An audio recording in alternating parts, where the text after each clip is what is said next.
Bosses, have employees you fired ever thrown a horrible tantrum? What happened?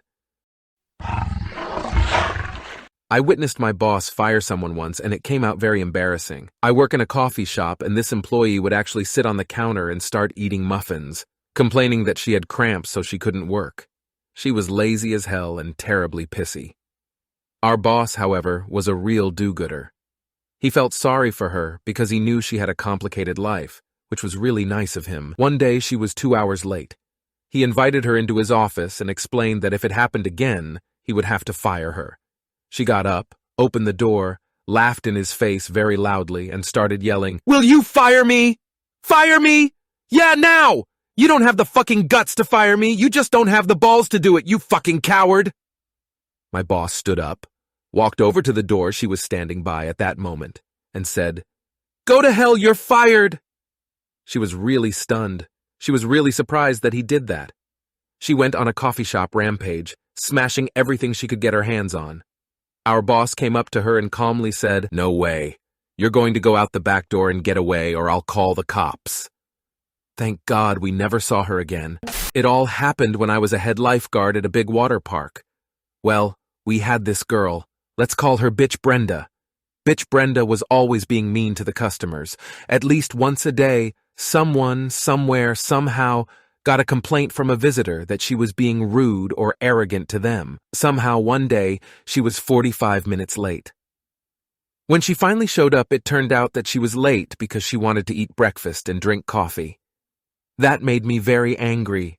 At about 11:45, she was at the top of one of the rides when an African-American family came to the top and started getting ready to go down the slide.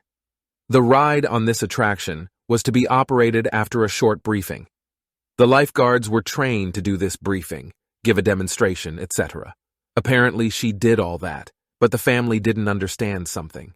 When they politely asked her to repeat herself, she did so and then said, "Fucking the N-word. You're such downers you can't even listen carefully to what I'm saying." The woman and her husband got very angry. The people in line were shocked. They exchanged pleasantries. Then the woman said she was going to go find a manager. Bitch Brenda replied, "That's fine. Go look for it. If you find him, I don't give a fuck. At least I'll have one less group of idiots to train." When this was happening, I was having lunch with some lifeguards who were on their lunch break. "Excuse me, are you the manager? I'm a senior lifeguard, so yes. Is there anything I can do for you? What the hell is wrong with your lifeguard who's standing over there? Do you know she's a horrible racist?" "I'm sorry, what?"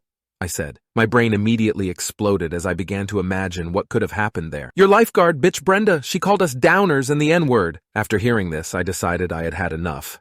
Bitch Brenda had finally crossed the line.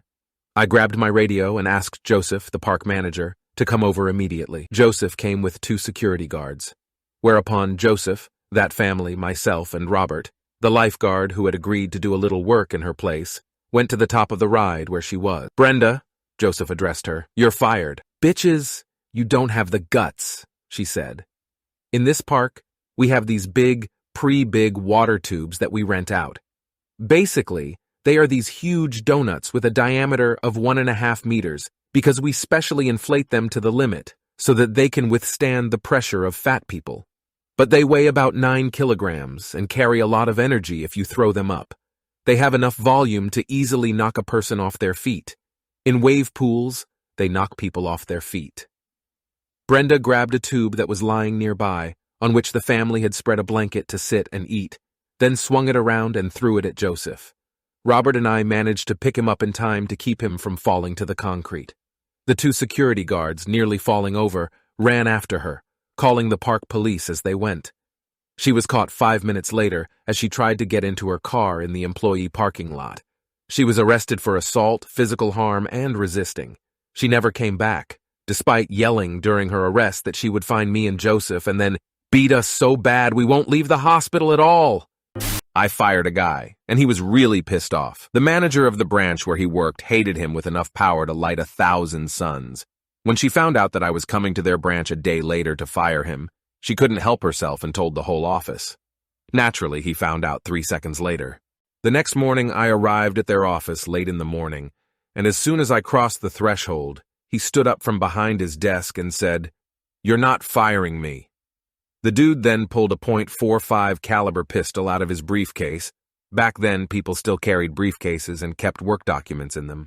In other words, this was before the laptop era. He loaded the gun, cocked the slide, tried to shoot me, but the safety failed him. Like a psycho in a mental institution, I jumped on him and tried to take the gun away, but he was so wet with sweat that my hand slipped. He ended up injuring himself non-seriously. I worked at a restaurant that had a lot of African-American women who were cooks. I fired one of them for insubordination, profanity toward a customer, and trying to pick a fight with that same customer.